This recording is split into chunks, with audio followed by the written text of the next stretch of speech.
Assalamu alaikum wa rahmatullahi wa barakatuh.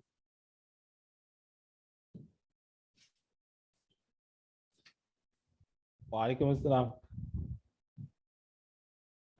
Okay, 10 minutes to sort of sync my computer to the WhatsApp to get it on my laptop. So I apologize for that. Okay, today we are going to Bismillahir Rahmanir Rahim. Alhamdulillahi Rabbil Alameen.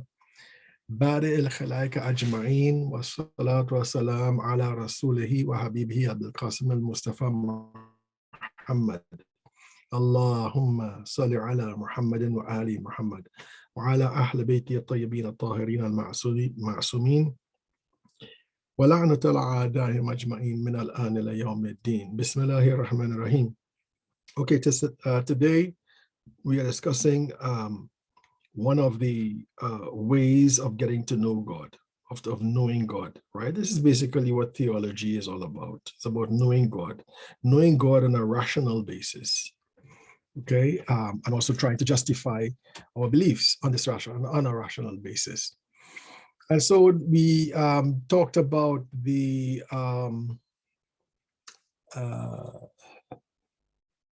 design theory.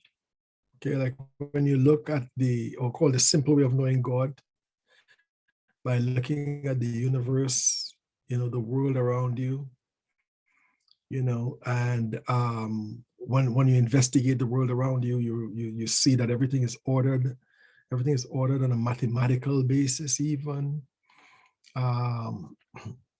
Everything is predictable, that we can discover patterns and things like that.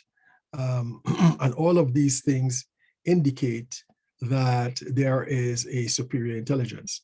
And you want to get into that a little deeper, a little more subtle and more sophisticated by looking at some of the new ideas that have come up in science about matter and reality, okay, look about this universe. And one of them is called the principle of fine tuning, okay? And the other one is the anthropic argument. All right, so let's go with the first one, the fine tuning. I have a PDF here, that's a PDF, what do you call it? A PowerPoint, but I don't know how to put it on YouTube, guys. I really don't.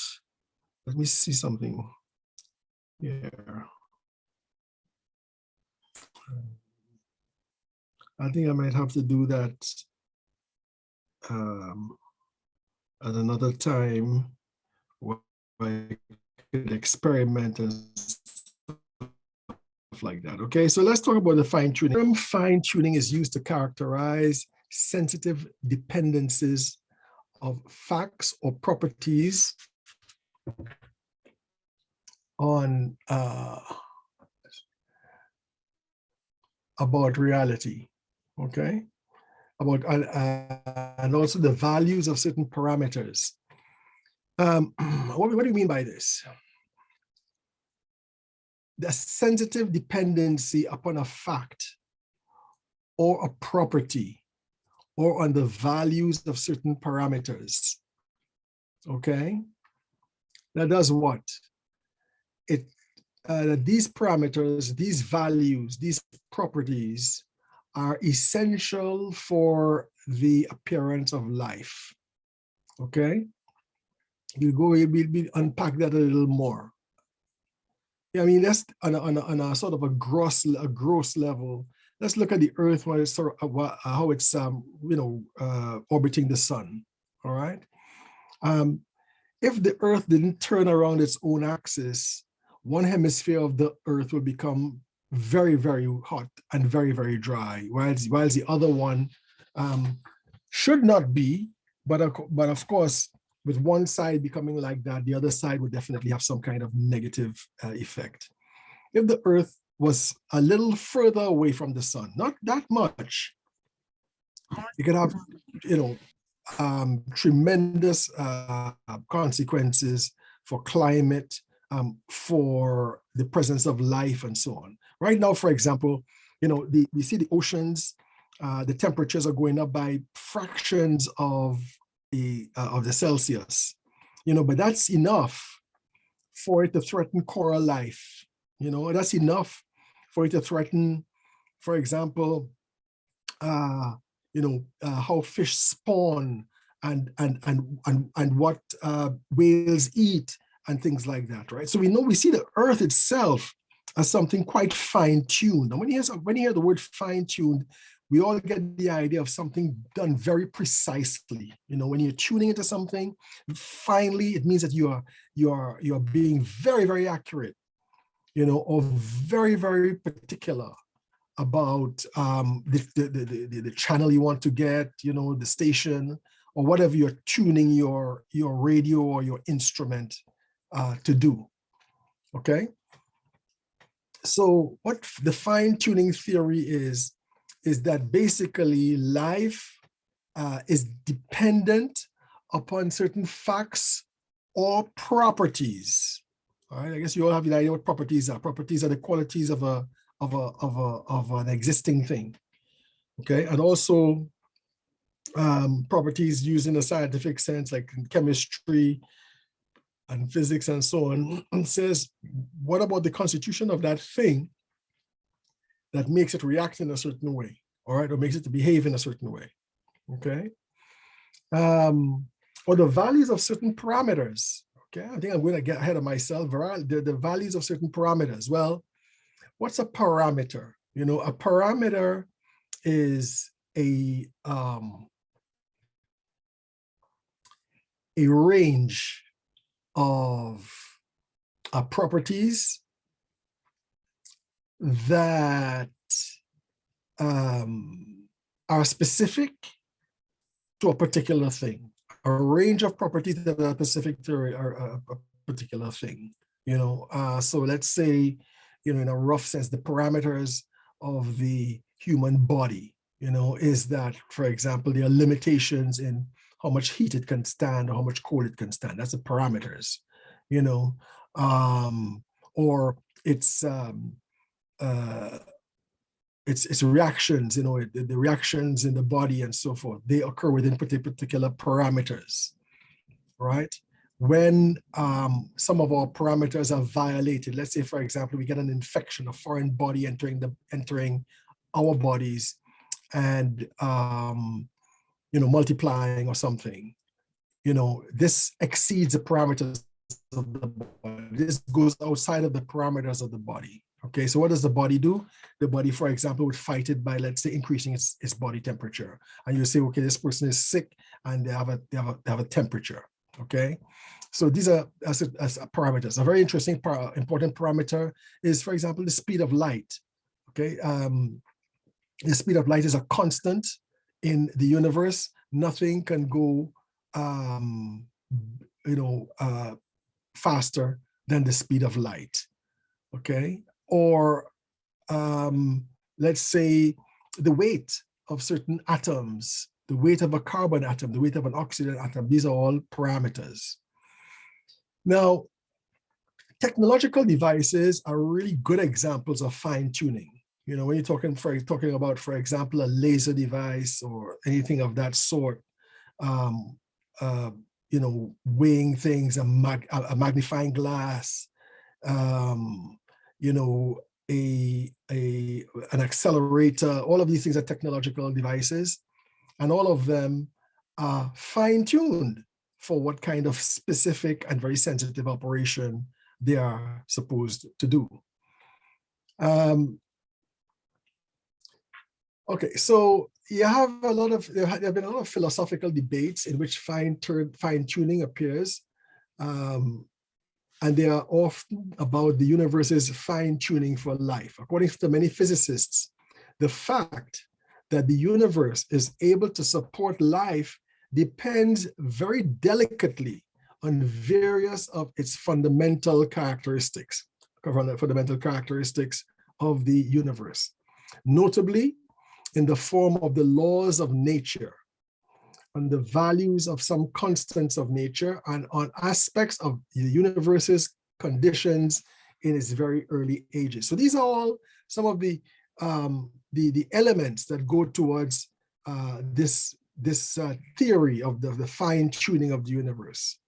Okay, the fact that the universe is able to support life depends very delicately on various of its fundamental characteristics. All right, for example, the laws of nature. The laws of nature are very important for whether life will appear or not. The values of some of the constants of nature, like gravity. What's the value of gravity? What's the value of the speed of light? Constants in energy and all of these things. If any of you guys have done physics, for example, you'd realize that many things that we measure in physics have constants, that are very, very important for the appearance of things in the physical world. So with all of these things wrapped up together makes the universe amenable to life, makes the universe such that life is what you would find appearing in the universe. Now, there have been various, of course, this idea of fine-tuning of the universe, of course, you'll find that the secularists are people who are very, very interested in not talking about God and trying to debunk the logic and reason behind the universe. They have many reactions to this. And just to mention some of them, one of it is that it's a lucky coincidence, right? That we have to accept as a primitive given. This is a lucky coincidence. It didn't have to happen, but it happened. The problem with this lucky coincidence business is that it would require millions of coincidences to be able to justify, and you still can't justify it, right? For example, let's say trees growing. Okay, it's a lucky coincidence that trees are growing on the earth. They didn't have to be growing on the earth. Well, for a tree to grow, it requires a certain amount of sunshine, a certain amount of rain, a certain type of soil. All of these type of things have to be coincidences as well, but all these lucky coincidences come together. So you can see that idea could fall flat on its face. And then you would say, for example, one of them is that, in the future, future theories in physics could be able to explain it, or to explain it rather than now. So you got to wait for the advancement in knowledge, okay? But that's a problem too. What if, for example, you want the advancement in knowledge about something that doesn't exist, okay? What are you going to do?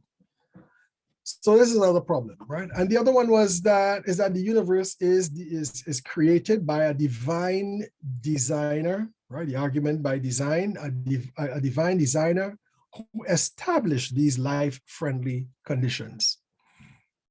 And there's another one, the last one. I think these are the two most powerful ones. That is a divine designer who created the universe. The last one after that is that fine-tuning for life indicates the existence of multiple other universes with conditions very different from those in our own universe. So this one, and I think, let's wait till we get to this one to talk about it. That fine-tuning is something coincidental. That's what they will say, okay? But to be able to justify that answer, that fine-tuning is something coincidental, you have to show that that for it to be a coincidental thing, it has to be among other possibilities, right? If it was the only thing, it would not be coincidental. Coincidental means occurring with another incident, okay? Another incident that happened, coincidental. It's coincidental that you and I were in this room today. It means you and I are in the same room today. It is a coincidence. The incidence is that we are in the room. Co means both, all right? So,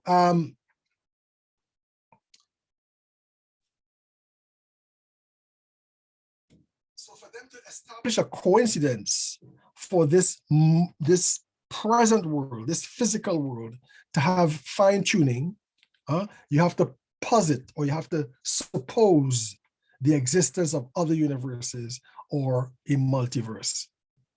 Okay. Now, this does not mean to say that a multiverse doesn't exist. Okay. I personally believe that it does.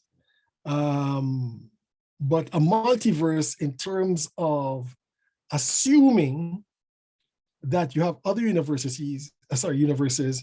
that would justify the appearance of a fine-tuned universe, but we'll get to that. I'm just giving you a sort of an overview as to what these arguments are. So for example, when we look at, say, fine-tuning for life, okay? When we look at the evidence, and I won't bore you too much with all this stuff, but if gravity, for example, had been absent, or if gravity was substantially weaker, galaxies, stars, and planets would not have formed in the first place. Because for galaxies, stars, and planets to form, you require gravitational pulls and gravitational forces that are of a particular strength. Okay, if it's much weaker than that, nothing can happen. If it's stronger than it, nothing can happen. Had gravity only being slightly weaker, that's why you have fine tuning. Main sequence stars, like the sun, for example, would have been significantly colder and would not explode in supernovae, which are the main source of many heavier elements. A supernova is when a star explodes.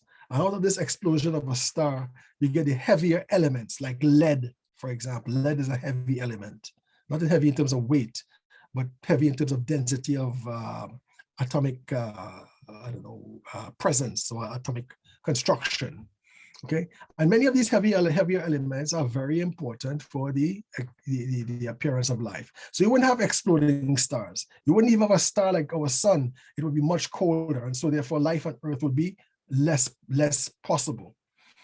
In contrast, if gravity was slightly stronger, stars would have formed from smaller amounts of material, which would have meant that they might be still stable, but because they are much smaller, they would last a shorter time.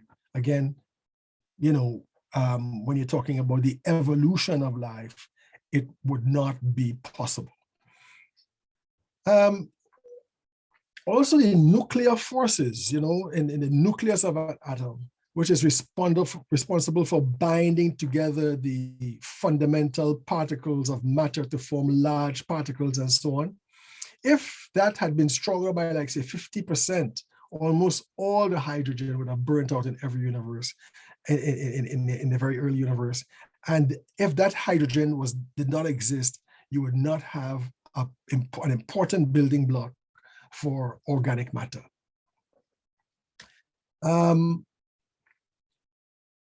Okay, so we see then that, and it goes into all kinds of things, the mass of the electron, quarks, which is an elementary particle, and so on. All of these things require a precise parameter where they're operating in for life to come into existence.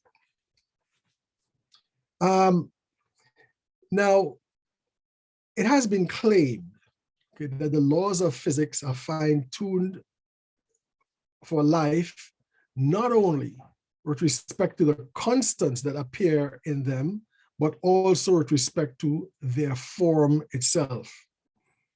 When we look at, for example, gravity and electromagnetism, okay, they play a key role in the organization of complex material systems. And a universe where you don't have gravity or electromagnetism would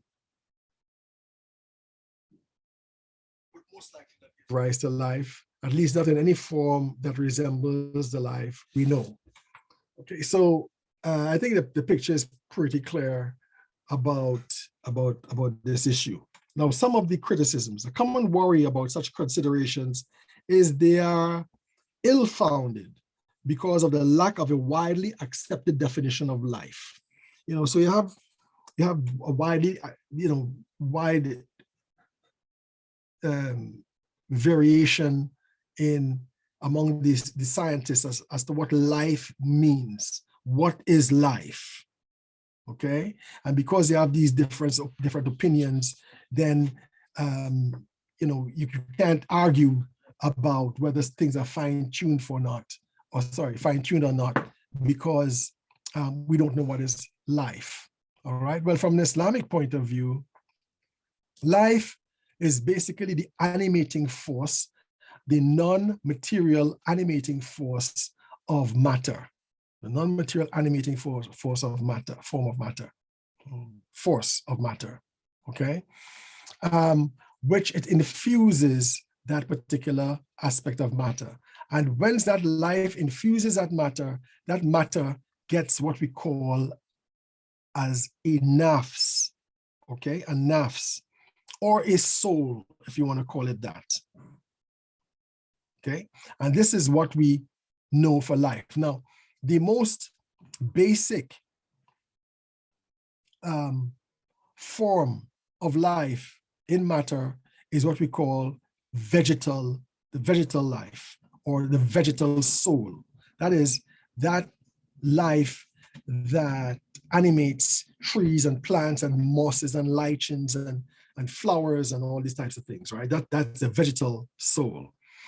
And this soul, or this vegetal life, has certain characteristics. One is it absorbs nutrients from the environment.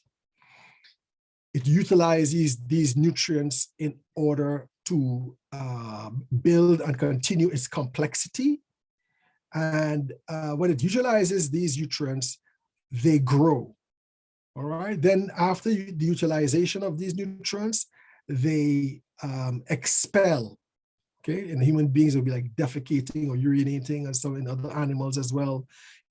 With trees, it would be, let's say, giving up carbon dioxide. Okay, and this is the limitations of the aspects of the vegetal soul. That's what it does. When we see it motivating that life, motivating matter, so that it can move towards its desires or its needs, move to getting its needs. All right. That is what we call the animal soul. And the animal soul could be as basic as an amoeba, which again also moves towards its food and surrounds its food and digests it and so on, to a human being. All right. So we know that life is very, very important in all of these things. And another worry that people have, another possible criticism, is that we might seriously underestimate life's propensity or ability to appear under different laws, under different constants, under different boundary conditions, because we are biased to assume that all possible kinds of life will resemble life as we know it. This is a very powerful an argument. We might be thinking about life just in terms of how we experience life, But if, for example, you had another universe where the constants were different, where the laws were different and so on, you might still have the appearance of life, but in a way that we do not know.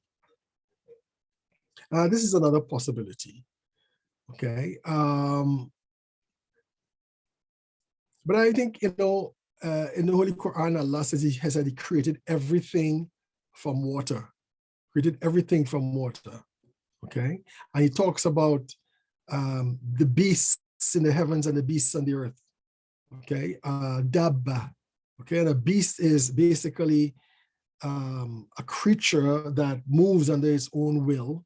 It's quite integrated in its body. It has an animal body, put it that way, whether it be a human being or a non-human being. you know, and they move. And this statement, beasts in the heavens, is not talking about birds, right? It's talking about creatures like ourselves and so on, you know, our mammals and so forth.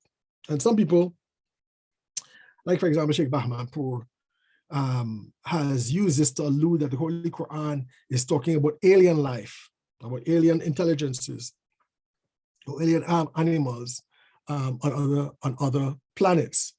And very interestingly, Allah says in the Holy Quran that He made every living thing from water. Okay, so we know, at least in our environment, that water is essential to life. If you can find life in other situations outside of water, is still yet to be known. Nevertheless, right, even if we say, for example, there might be life in environments far hostile or far different to ours in Earth, it still does not reject the idea that the universe, this universe, and maybe that universe too, is also fine-tuned to life, you know, in terms of the kind of life that is relevant to that. So that the argument still stands.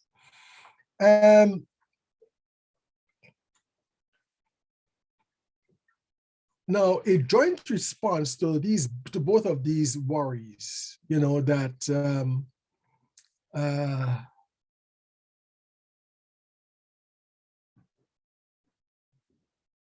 different boundary constraints might not lead to life, or you know,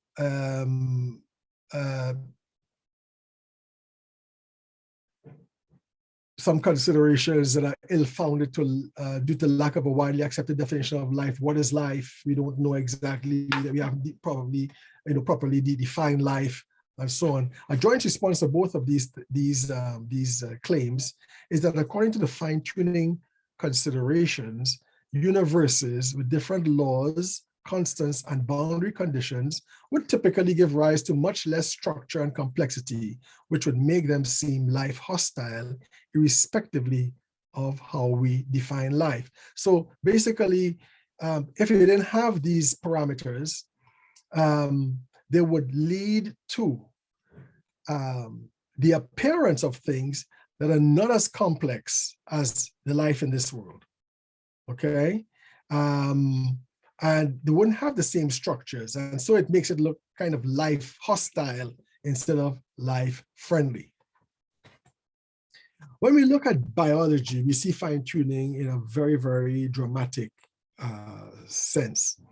Biological organisms are fine-tuned for life in the sense that their ability to solve the problems of survival and reproduction depends crucially and sensitively on specific details of their behavior and physiology. Okay? If you want to survive, if you have to survive as a biological creature, that survival depends on specific details of your behavior, of that creature's behavior, what it does, you know, to survive. And then also the physiology, you know, you have a giraffe with a long neck.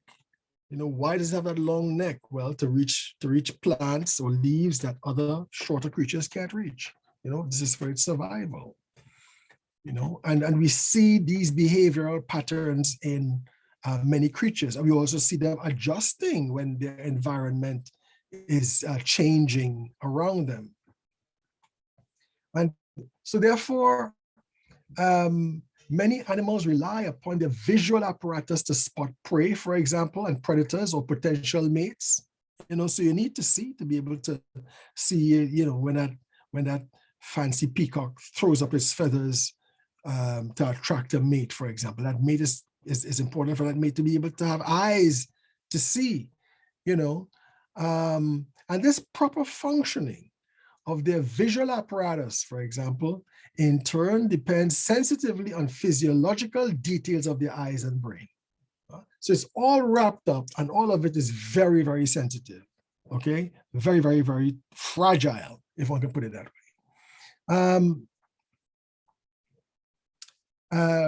Relatively recently, some researchers have claimed that some specific fine-tuned features of organisms cannot possibly be the outcomes of Darwinian evolutionary development alone, and that interventions by some designer must be invoked to account for them.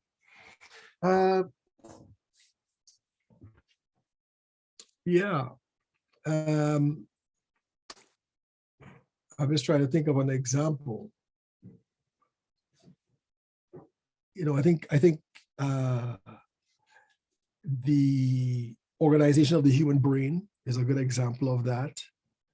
The opposable thumb, that's a very good example. The opposable thumb, you know, your thumb that can be very separate from the rest of your hand and so on, so that you can grasp things, you know, and you can manipulate things and so forth. Okay, this is something that is could be only explained by evolutionary theory in a very complex and convoluted way, which points to the fact that it's not a properly good example for evolution to, or the theory of evolution to explain. All right, this is one of the problems with paradigms, as I was mentioned to you before. When paradigms become very, very difficult to explain phenomena, you know, they might still explain it, but it becomes so convoluted and so complex, right? It's time for that paradigm to change. I mean, a good example was the Ptolemaic system, which believed that the sun revolved around the earth, okay? With that theory, you know, it's worked pretty good. You know, when you got up in the morning and you saw the sun rising in the east and it's setting in the west, right? It doesn't really work. If, for example, you went up to the Arctic and you saw the sun not setting, it will try to explain that. It'll take a very, very long time and very convoluted thinking to try to explain that. You know, when you're in the Arctic or in the Antarctic and you see the sun just dipping above the horizon and coming back up, well, what's going on here? You see? And so that parameter changes, and because that parameter cannot adequately explain the phenomenon that they want to see. So the classical response, the most suitable response to the observation that the conditions in our universe seem fine-tuned for life is to infer the existence of a cosmic designer who created life-friendly conditions. If one identifies this designer with some supernatural agent or God, the inference from the fine-tuning for life to the existence of a designer becomes a version of the teleological argument. Okay, a teleological argument is a reason or explanation for something as a function of its end, purpose, or goal. Okay, that's what a teleological argument is. You look at the goal of that thing. What's that thing there for? You know, and then you could explain that thing what it is. You know, for example, you know, let's say you're living in an atmosphere-less environment, you know, on some planet with no atmosphere, you know, and you discover a fossil on that atmosphere in that place that has wings. All right, from that wing, you would say that wing is used to flap in the air to get that animal from one place to another. Okay, and from that teleological argument, that teleological approach, where that wing depends upon air, you arrive at the conclusion that air used to exist on that planet. That's what teleological arguments are all about. So, you know, the universe is designed, right? The universe has reason, okay? By the fact that there's reason that we can find in the universe, this leads to the conclusion that there is a designer of the universe who applied reason to the creation of these things.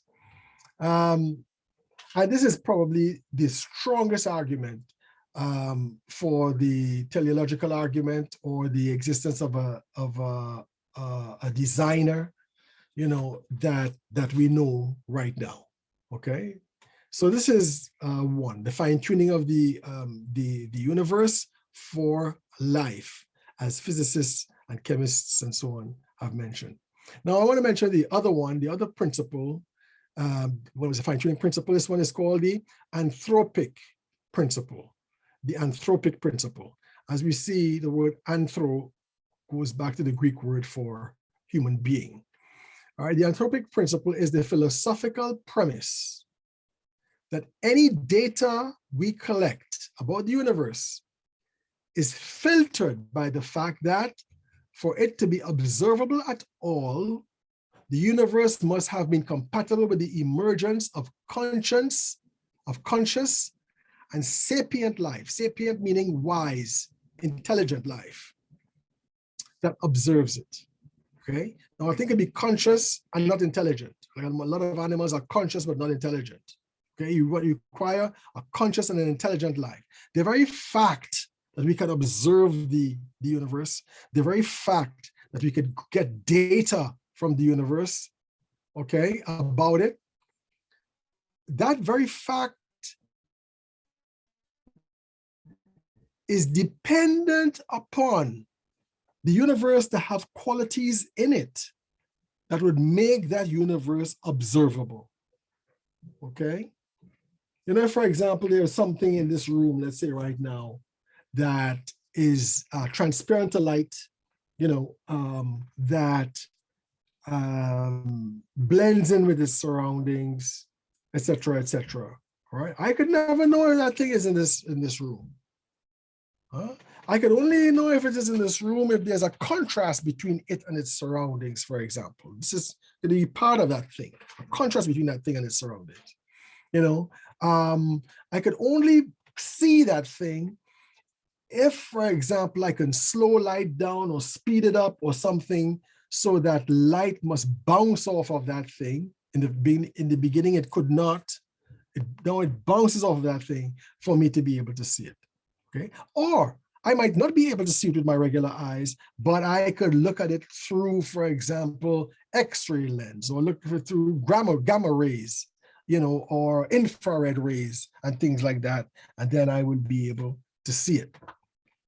So in all these cases, you will see that the object that you need to experience, whether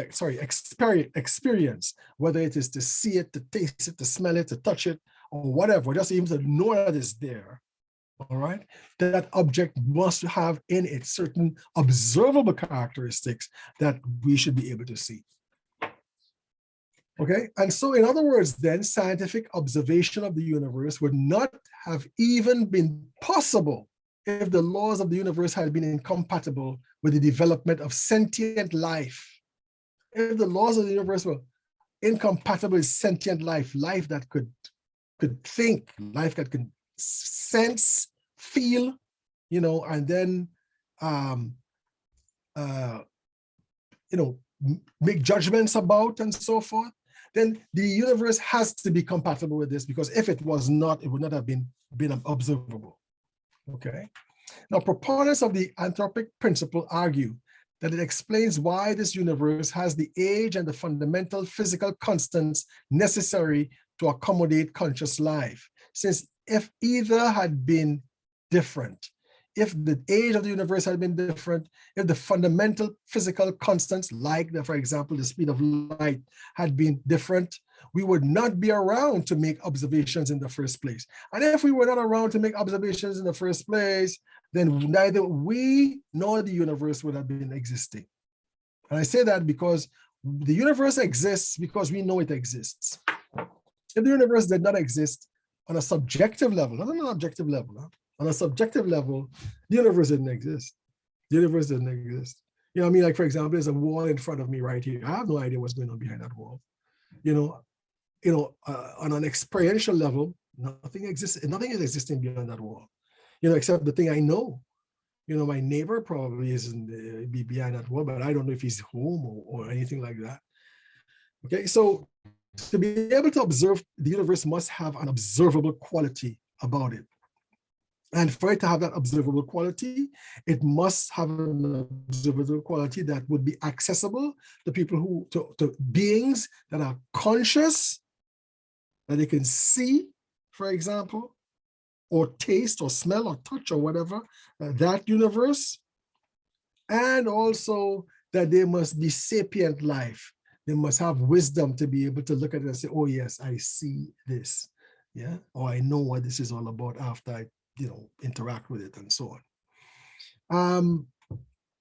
Outside of this, a narrow range thought to be compatible with life, it would seem impossible that life, in particular, intelligent life, can develop. So the universe is open towards intelligent life. This reminds me of a very beautiful hadith by the Holy Prophet sallallahu alaihi wasallam that is found in both Shia and Sunni hadith, where the Holy Prophet is a hadith Qudsi. God is saying something, but it's not in the Quran. Okay, God is saying, I, meaning himself, God, was a hidden treasure, and I loved to be known. So I created creation in order to be known. There you go. Okay, this is that hadith saying, and this is what God is doing. All right. Okay. Now, one criticism of the idea of the anthropic principle or fine-tuning is, as I mentioned to you guys, the multiverse. All right, and according to the multiverse hypothesis, there are multiple universes, some of them radically different from our own. Right? These are hypotheses now, right? You know the difference between a hypothesis and a theorem, right? Or theory. A hypothesis is basically a suggestion, a scientific suggestion, okay, that is put forward to explain a particular phenomenon, right? It's a suggestion. What people do is they take this hypothesis and they test it out. And if the type hypothesis withstand all the tests, then the hypothesis becomes a theory. Okay, so this idea of multiverses that are radically different to our own, they admit that this is a hypothesis. They might not be radically different to our own. Maybe the humanoids existing there might be radically different to us, but it's still based on water, it's still based on organic matter and things like that. Who knows? Now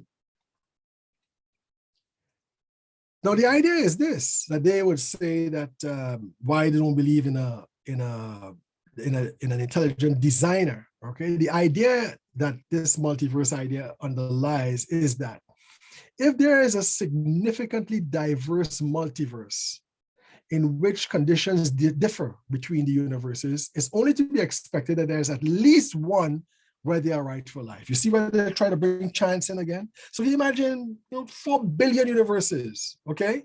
Imagine 4 billion, imagine 200 billion, imagine a billion, doesn't matter, okay?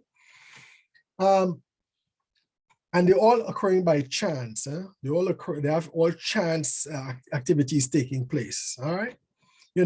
Well, at least one of them is gonna come up with life as we know it, all right? So you see, it's like the old theory. If you put a pen in a cage with a chimpanzee and a piece of paper, and they give that chimpanzee, a billion-year lifespan, if somehow or the other later the chimpanzee would end up writing Shakespeare.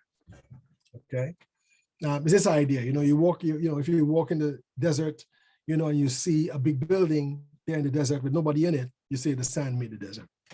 Simple as that. Because there's nobody there to do it.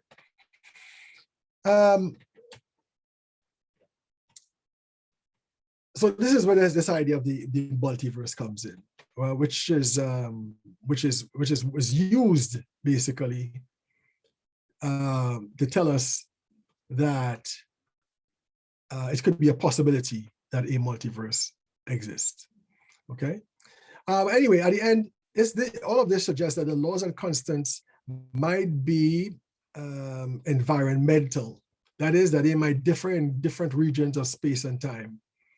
Okay, And as I said to you before, yes, if life appeared in these other multiverses, again, it will still be a universe that is fine-tuned for life.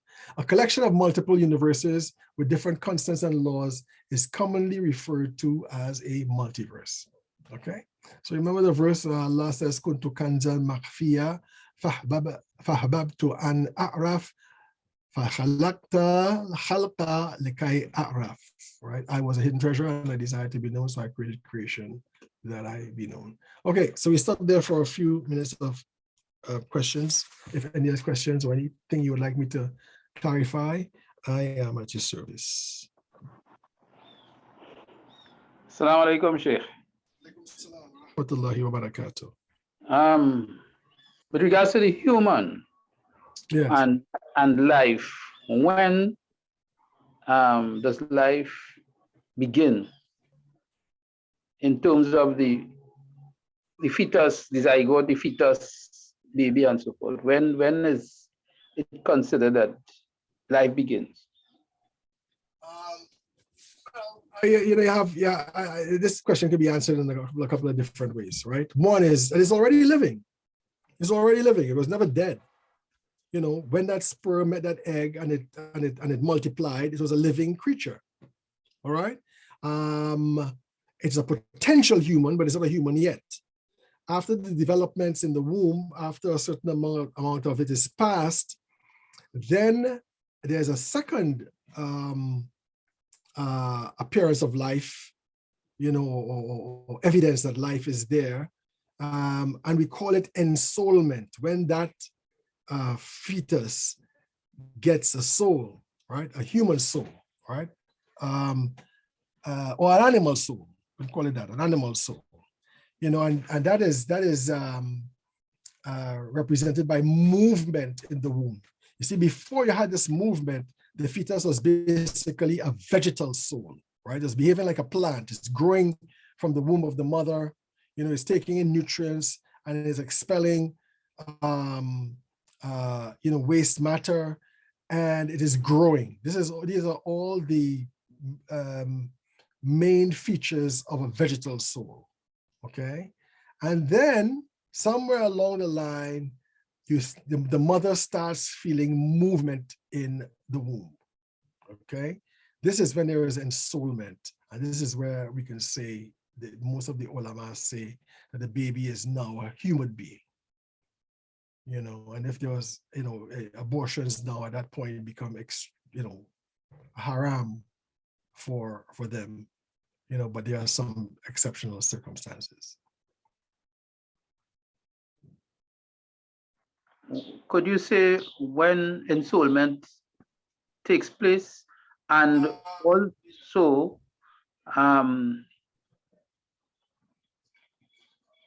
in terms of the vegetational soul, is there a movement with the vegetational soul?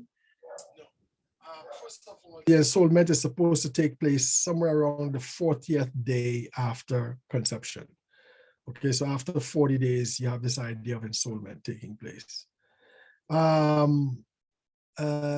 In terms of the vegetal soul, okay, what we do is we look at the behavior of plants, right? Plants don't move. Plants don't move. Okay, plants can react to something. I mean, I remember growing up in Trinidad, I can't remember what you call that plant, that little kind of fern-like plant, that little plant, when you touch it, it closes. What do you call that? What do you call that plant again? Timari. Timari, right? When you touch it, it closes, right? Yeah. You know what I mean? Or you have, for example, Venus fly traps, which is open, has a liquid in it. When a fly goes in it, it closes down, right? But we're not talking about that, okay? We are talking about movement in order to satisfy its needs. So a Venus fly trap doesn't move. It just stays like that, stays open like this. The fly lands and it closes. It doesn't go anywhere. Right now, the Venus fly trap doesn't say, okay, look, the more flies over there, I'm going to travel over there. The Venus fly doesn't do that. Okay, what plants and so on do is they have certain types of foliage, for example, certain colors of their their flowers and so on that attract animals to them, but they don't go anywhere. What defines the animal soul is actually going to satisfy its needs. Okay, so a lion, it wants to mate. So it goes out there looking for a mate. All right, or it might even call a mate. I don't know if a lion calls a mate. There's some of them that call mates, right? When the mate comes, they go to the mate anyway. They still go to the mate. You need to eat, for example. A bird flies off looking for food. A wolf goes out there walking to hunt, and so on, okay? So basically, an animal's soul is one that moves in order to satisfy its needs. A plant doesn't do that. A plant absorbs from its surroundings what it needs, and attracts to itself those things that it needs in order for it to survive. So a plant, for example, doesn't go out and, let's say, interact with a female version of the plant to have, new seeds or new flowers or whatever. No, what a plant is going to do is have a very beautiful flower that's going to attract a bee that brings the pollen from another plant to it. You see, but plants don't move themselves. So the major difference between the vegetal, vegetal, the vegetal soul and the animal soul is this. The vegetal soul does not move in the direction of the things that it needs. It absorbs it from its environment. Shukran, Shaykh, understood. Any more questions? Any more? Yes. Yes. Assalamu Wa alaikum salam wa rahmatullah. Just for you to go over is it telemite or thelemite theory? You mentioned the teleological argument. Teleological, yes. And what before was that? Telemite? Fine tuning or anthropic? No. When you made the point about the fine tuning principle applying to biology and how that concept, how it's applied there, how it's understood there, you went on to mention that there's a theory called the thelemite. Is it thelemite theory? Or did I hear you wrong? And then you mentioned teleological theory or argument. Let me see.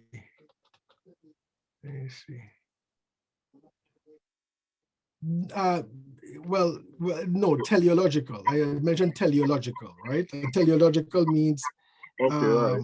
Yeah, teleological means arguing about the nature of something by looking at what it's for, right? Looking at what it's for, okay? Rather than just looking at the thing itself.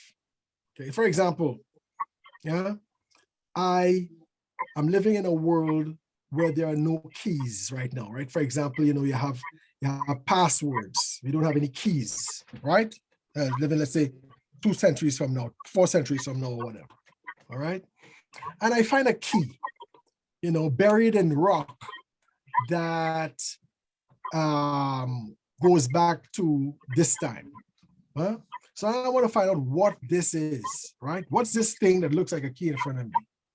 All right. What I could do is I could subject it to, for example, chemicals tests, physical tests. I can tell you what it is made up of. All right. But I don't know what it's for. That's a teleological argument. All right. Then I find a door. And I know it's a door because it opens for a house and so on. And I see a hole in the side of the door. And now I can say, well, I know what this thing is. This thing is a key. It is to open or close that door. All right, that's the teleological argument. And the teleological argument is also what governs these ideas, like, for example, fine-tuning and the anthropic theories, in the sense that when we look at nature, we see nature makes sense. We see nature makes sense.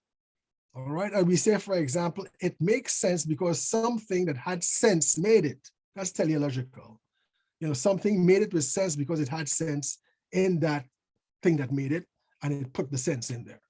That's kind of teleological argument, right? And the fine-tuning for life is a kind of teleological argument. Okay? Got you. Thank you, Ustad. Yeah, no problem at all. Any more questions?